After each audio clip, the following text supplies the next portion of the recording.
Hello, Dwight Norris of Fishing at Work, and here we are in Charles River. And today I finally got back out. Rainstorm just finished. I don't know if you can see the water on the in the area, but just got here just in time. And now we're going to do a continuing of the unboxing of the Eagle Claw packet and its use. So right now I just pull out the line, and I'm about to put on a new Berkeley worm, which I haven't used here yet. So we'll see how the worms, the Texas style weight work around those lily pads where I caught those nice bass earlier. I'll have to walk a little further down the way, but there's some lily pads right here where I've never caught anything, but there's gotta be some fish under there. Maybe I can coax them out with a worm. Let's give it a quick try, and just before that you can watch me bait up my line just for reference. So you can skip forward to the actual fishing later if you want. I'll talk a little bit while I get this together.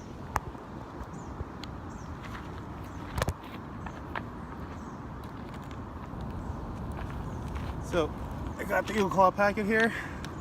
I pulled the line out from its guide. I have it through the guides here. Doesn't seem to be any damage on the tip, so I'm not going to bother like snipping off the brand new end. This should work just fine. I got my Berkeley worms here. They're actually quite old, but they sure smell like they're new. So I'm just gonna throw them on there. Hope that I get the fish to hold 18 times longer as originally stated. They might have changed that over the years. So I got the worm. More importantly, I got the hook. And I also have my Texas style bullet weight, because it looks like a bullet.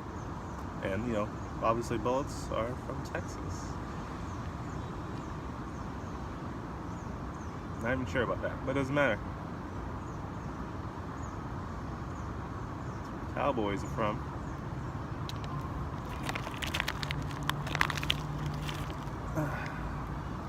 So I'm gonna rig that on. I got my off-shank hook here. Didn't actually buy this as I originally purchased. I actually had some already, and this should work just fine. I'm gonna use a slip knot here, which is one of the things that I know how to do best. I have recently found a better knot to use, but I haven't taken any time to actually practice that. Maybe I'll do a couple of line tying lessons where you can see my follies. Oh, there's water coming from the skies. You might even see it on your lens now. It's this water that's left in the trees. I'm gonna snip off this extra piece of line. Remember when you're snipping off extra line on your hook? Excuse me. Sorry about that.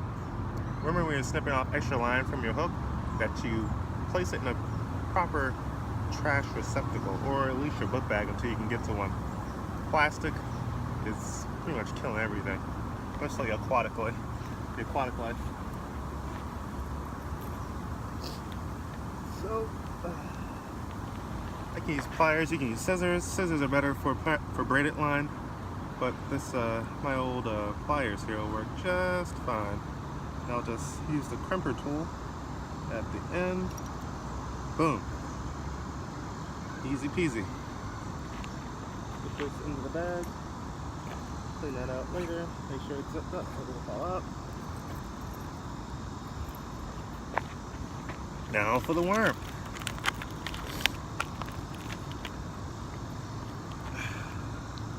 Here we have it.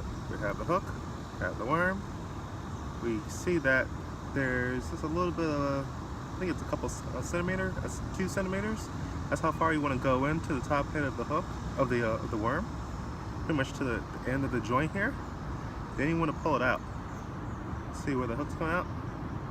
Then you drag it down, and you put that so that the joint here is actually showing. Where's the, see? Just the head part is in, and it actually covers up the knot, which is pretty cool. There are some kinds that have a little like extra pointer here. I forgot what it's called, a gripper hook, and it keeps it from falling back down. But I run into that too many times. So here you technically want to make it like this. So it comes out and it goes slightly back in, so it gives it a little bit of a, what's the word I'm going to use? it won't get hung on stuff. So you do it like this. You figure out exactly where you need to insert it. So right in between that joint there, I pull it through, and now it's flat. So I go back a little bit. I put the tip barely under the skin, and that makes it virtually hang proof. But I've run into situations where that's not true. Make sure you keep checking that hook is under the worm, inside of the worm, every time you cast it, because it may hit something and come dislodged, and then you will lose your ability to not get hung on things. So now we're ready to go. If you're wondering what kind this is, I think it's a pumpkin seed Berkeley bait. A lot of people have a lot of good luck with pumpkin seed or green pumpkin seed, or even like black worms. I think there's something called a trick worm. I'll be getting those soon. They don't have the tails and stuff so much, but this gives a little bit more action going to the water, enticing the fish. So let's get out there and go fishing. Right, Norris, so Fish Network here again, and I've scored pay dirt in that last place I got the big bass. I'm starting to wonder, is this the same fish I caught last time?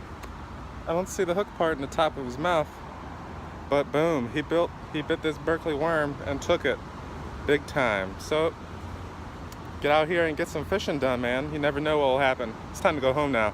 I actually pushed the limit by 2 minutes. I'll be back, and I'll walk a little faster. Let's just say that. Well, here I go. You get out there, you catch some bass like this. Whatever else you have nearby. Let's show the release as well. Woo! He's gone.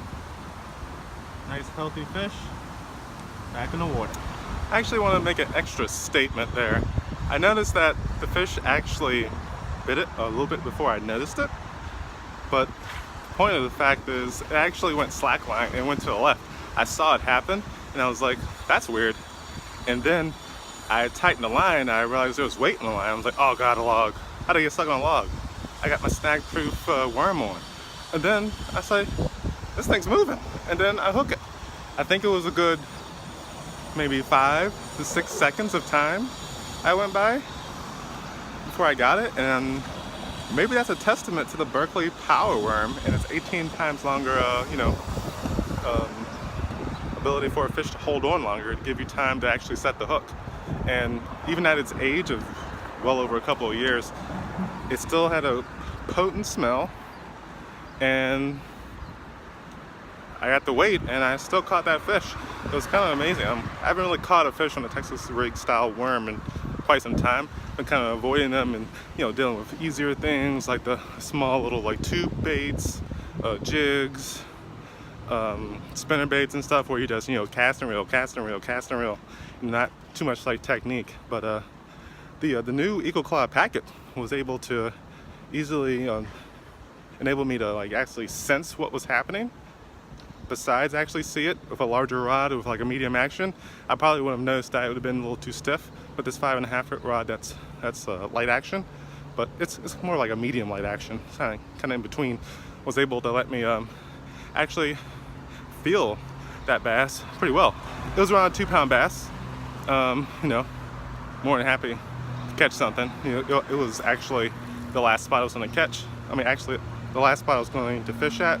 So it was time to go, as I'm going back to work now, and I caught a fish right in the same spot, under the same log. For some reason, the bass like to sit there. I will know this. I will try other areas and see if I can find other spots like that, and if I flunk out, I'll roll back to the failsafe, throw it under the log, catch the bass, and don't get skunked. Nobody wants to get skunked anyway.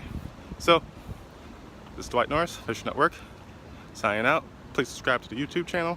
Go to the website, fishnetwork.com, and get your 10-step process to go fishing at work PDF for free. All you have to do is sign up for the email subscription, and you'll get other valuable emails sent to you as well. And if you don't want those emails, then just unsubscribe. I won't be hurt. It's fine. If I'm not providing enough value for you, please tell me what I can do to provide more value, and I will do that.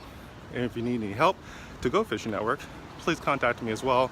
I'm here, I'm ready, I'm willing, and I'm waiting for your comments. So, get out there and go fishing, and then go back to work. Later.